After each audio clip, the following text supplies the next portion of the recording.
Level 1, the new Groundskeeper. Your last paycheck bounced twice before you took this job. Blackthorn Rest sits at the end of a gravel road outside Ashcombe Hollow. Every other cemetery in the county sold out to a corporate chain years ago.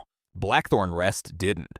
It's run by one man and whoever he can hire. That man is Walt Prentice, 62 years old, still doing this alone. He doesn't shake your hand. He hands you a spade instead. Corporate cemeteries pour a concrete vault liner into every plot now. Walt still digs graves the old way, 6 feet down by hand, no liner required. He calls it keeping the ground honest. Your first task is resetting a headstone that's leaned for 11 years. Walt teaches you to read a plot before you ever touch it. Sinking is normal. A coffin settles as the wood gives way underneath it, sinking in a straight line down the center of the mound. Nothing else. Anything else, Walt says, you come find him first. He walks you past a fenced-off corner choked with weeds. Section 9, 47 graves from a diphtheria outbreak in 1908. No headstones. The parish never had money for markers, just numbers on a ledger. Walt says nobody's family ever came looking. Nobody left to look. He says it like a fact he's repeated 100 times to make it sit easier.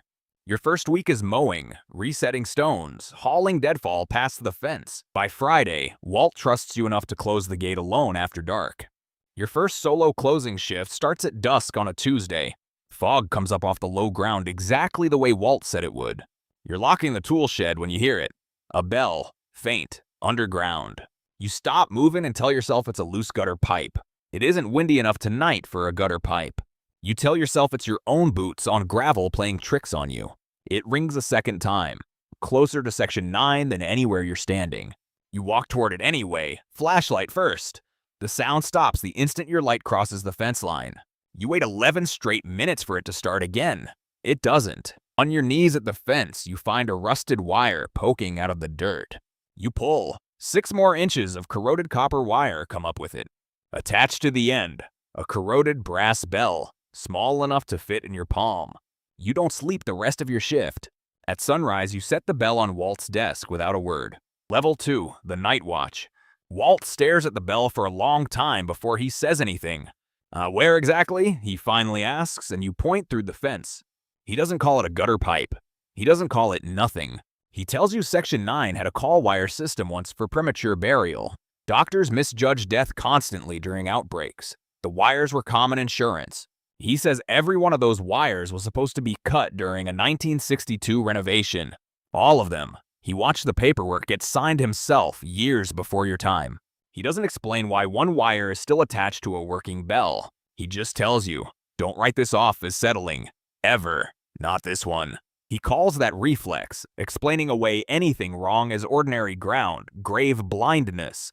Every rookie gets it eventually, he says. It's easier than being scared twice a week.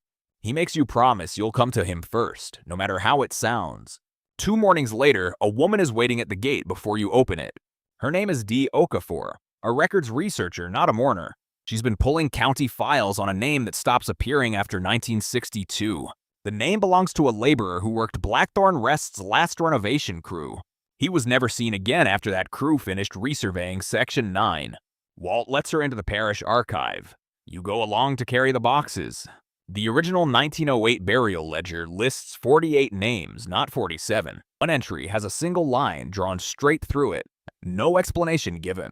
The name under the line, Amos Teller, Parish Gravedigger, 1902 to 1908. Dee finds a second document, a 1962 excavation log for that exact plot.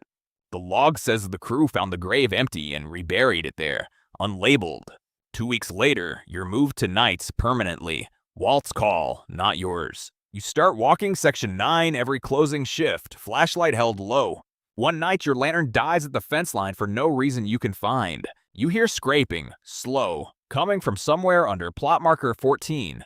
You radio Walt instead of walking closer. He's there in 4 minutes flat. The ground under plot 14 has sunk almost a foot since your last round. That's not settling. That's not anything Walt's seen sink that fast before. A man in a gray suit is parked at the front gate the next morning. Grant Mercer. He's regional for Mercer Lawn and Memorial. He wants to buy Blackthorn Rest outright. Walt turns him down before Mercer finishes his second sentence. Mercer mentions almost offhand that Section 9 would need remediation anyway. Nobody told him Section 9 had a name. He already knew it did. You watch him drive off and realize this isn't only about the bell anymore. Level 3, the Warden of Section 9. Walt starts calling you the Warden of Section 9. Half a joke, half not. It's your job now, every night, watching whatever Plot 14 is doing. You drive a stake at the edge of the sinking and measure it each evening. Half an inch a week, steady, like something is being emptied out slowly. Dee finds Amos Teller's own words in a diary held by the Historical Society. He wrote that he'd once buried a woman alive by mistake during the 1908 outbreak. She was found dug halfway out 3 days later. She didn't survive the exposure. Teller never dug another grave the same careless way again. His own coffin order on file requested a hand-crank bell wired to the surface. He wanted a way to signal out, in case anyone ever misjudged him too. Grant Mercer comes back with a bigger offer and a county permit application. Walt tells him Blackthorn Rest isn't for sale. Mercer says that isn't the question. He says permits for abandoned, unclaimed sections don't need an owner's signature. He knows the exact language of a law nobody at Blackthorn Rest ever needed before. Dee finds the flaw in it. 47 names on a ledger isn't unclaimed, just unmarked. She files the ledger with the county clerk before Mercer's paperwork can clear. 3 nights later, headlights climb the gravel road after midnight. A Mercer lawn crew, unmarked truck, is already unloading an excavator at the fence. Walt calls it trespassing. The foreman calls it soil testing. Permit pending or not. You climb the fence into Section 9 before Walt can stop you. The excavator bucket comes down 8 feet from Plot 14's stake. The ground doesn't just sink this time. It drops all at once, a yard wide. Walt goes in after you before you even hear him reach the fence. He goes down to his waist in loose, wet earth in half a second. You can hear the bell now, ringing on its own, somewhere below both of you. You follow the sound with your hands instead of a flashlight. You find the wire. You follow the wire. You find Walt's arm before the earth finds the rest of him. You pull him clear as the collapse widens, right where he was standing. The foreman kills the excavator's engine without anyone telling him to. His crew is back in the truck before Walt's even caught his breath.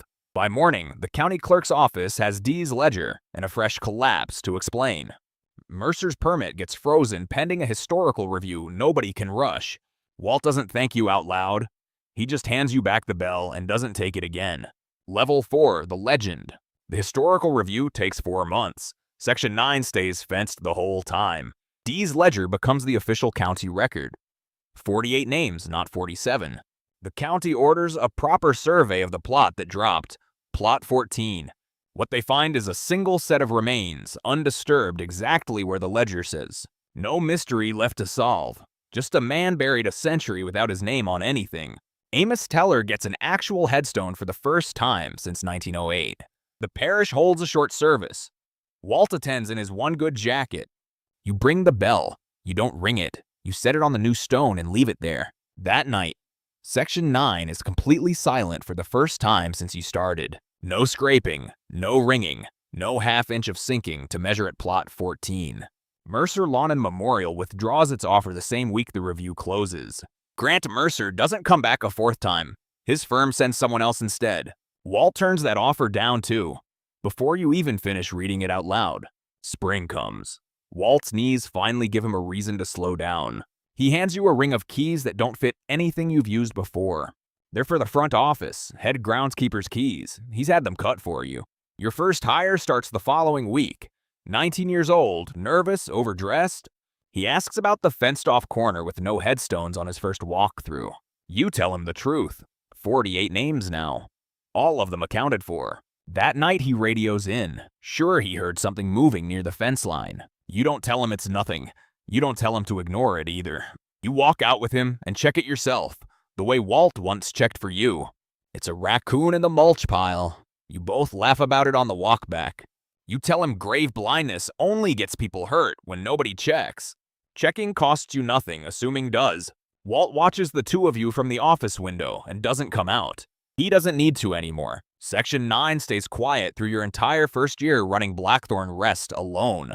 The bell stays exactly where you left it, on a headstone with a name on it now. If you made it all the way to the end, you're officially at the final level.